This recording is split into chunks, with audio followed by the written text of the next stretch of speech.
Ռուսական անօդաչու թռչող սարքերի լայնածավալ հարձակմանն են ենթարկվել Կիևն ու հարակից շրջանները գիշերը։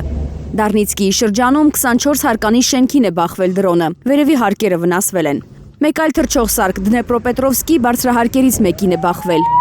Սոլոմյանսկում հանրակացարան է վնասվել։ Կիևի մարզի ղեկավարը Բելոցերկովսկի շրջանում մեկ կնոջ ու մի տղամարդու վիրավորվելու մասին է հայտնել։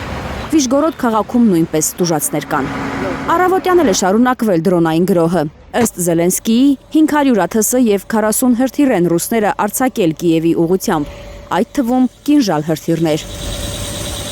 Պատերազմը դադարեցնելու Վաշինգտոնի առաջարկին այսպես է պատասխանում Մոսկվան, ասում է Զելենսկին, մեղադրում Պուտինին Միացյալ Նահանգներ Ռուսաստան բանակցային պայմանավորվածությունները խախտելու համար։ Ավելի վաղ Ուկրաինայի նախագահը հայտարարել էր, որ 20 կետանոց ծրագիրը 90%-ով պատրաստ է։ Նա նաև նշել էր, որ տարածքների և անվտանգության երաշխիքների հարցը անպայման կբարձրացնի Կիրակի իր ամերիկացի գործընկերոջ հետ հանդիպման ժամանակ։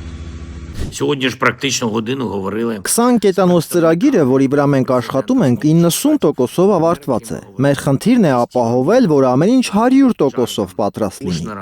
І це була Դա հեշտ չէ եւ ոչ ոք չի ասում, որ այն անմիջապես 100%-ով պատրաստ կլինի։ Անվտանգության երաշխիքների վերաբերյալ կան մի քանի փաստաթղթեր եւ ցանկալի է գտնել հնարավորություն ամեն ինչ քննարկելու համար։ зустрічі.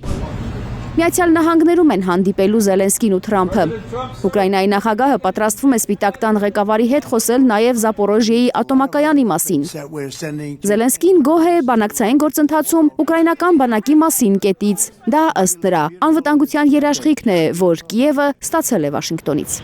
Թերեզա Կադաևչյան, Էլեն Յահինյան, Հայլուր։ Հայաստանում ու աշխարհում տեղի ունեցող իրադարձությունների մասին առաջինն իմանալու համար բաժանորդագրվեք մեր ալիքին, սեղմեք զանգակը, որ բաց չթողնեք ամենահրատապը, կարևորն ու հետաքրքիրը։